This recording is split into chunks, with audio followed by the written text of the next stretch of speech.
Pagpapakasakit ng Panginoon. Ngayon, ipinagdiriwang ng simbahan ang linggo ng palaspas ng pagpapakasakit ng Panginoon sa pagpasok sa misteryo ng kamatayan, paglilibing, at pagkabuhay na mag-uli ng Panginoon. Ang pagbasa ngayon ay nakatuon kay Jesus bilang ang mapagpakumbaba at naghihirap na Mesyas, na pumasok sa Jerusalem sakay ng isang asno upang tuparin ang kanyang misyon sa pamamagitan ng kamatayan sa krus.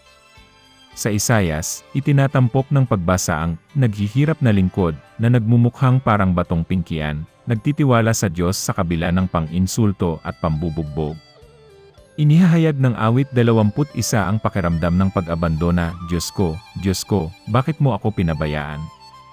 Ito ay naglalarawan sa sariling sigaw ni Jesus mula sa krus. Nakukuha nito ang lalim ng pagdurusa ng tao, habang sa huli ay patungo sa pagpapakita ng kaluwalhasyan ng Diyos. Sa mga taga-Filipos, itinatampok ni Pablo ang pagpapakumbaba ni Jesus mula sa banal na katayuan hanggang sa kamatayan sa krus, na humahantong sa kanyang kalaunang kadakilaan. Ang Ebanghelyo ni Mateo ay nakatuon sa pagsunod ni Jesus sa kalooban ng Ama sa kabila ng pagtanggi at pagdurusa, dahil tinatalakay nito ang huling hapunan, ang paghihirap sa hardin, ang pagtanggi ni Pedro, ang paglilitis sa harap ni Pilato, at ang pagpapako sa krus. Binibigyang diin nito ang mataas na halaga ng katapatan, at ang sukdulang sakripisyong ginawa para sa kapatawaran ng mga kasalanan. Mensahe. Hinahamon tayo ng mga pagbasa na suriin ang ating sariling papel sa kwento.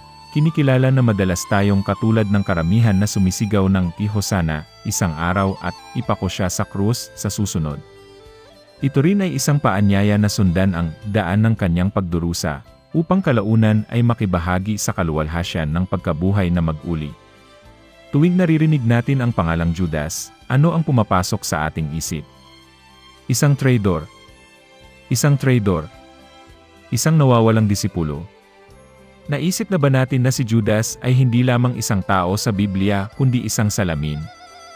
Hindi siya isang tagalabas na biglang lumitaw upang ipagkanulo si Jesus. Siya ay pinili ni Hesukristo upang lumakad kasama niya. Upang mangaral, upang ipahayag ang mabuting balita, upang pagalingin ang mga may sakit at magpalayas ng mga demonyo. Sa grupo, si Judas ay mayroon ding responsibilidad, isang posisyon ng tiwala. Sa isang lugar, kahit papaano, sa maliliit na nakatagong kompromiso, nagpasya siyang ibigay si Jesus sa mga otoridad. Ginawa niya ito, hindi gamit ang isang sandata, kundi sa pamamagitan ng isang halik. Matapos mangyari ang lahat, si Judas ay tinamaan ng pagsisisi. Napagtanto niya ang kanyang nagawa. Binago ang tanda ng pag-ibig sa pagtataksil. Ngunit sa halip na tumakbo pabalik sa awa, siya ay nahulog sa kawalan ng pag-asa. Itinuturo sa atin ni Judas ang isang bagay na napakaseryoso. Maaari tayong maging malapit kay Jesus, ngunit nahuhulog pa rin. Maaari tayong maglingkod at nahihirapan pa rin sa loob. Maaari tayong pagkatiwalaan ngunit naliligaw pa rin ang landas. Gayunpaman, walang kasalanan na mas dakila kaysa sa awa ng Diyos.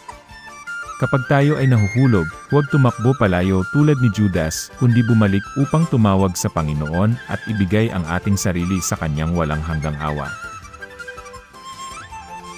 Manalangin tayo. Manalangin tayo na ang mga bansa ay umusad patungo sa epektibong pag-aalis ng sandata. Lalo na ang pag-aalis ng sandatang nukleyar at piliin ng mga pinuno ng mundo ang landas ng dialogo at diplomasya sa halip na karahasan. Naway mabuksan muli ang mga landas ng dialogo.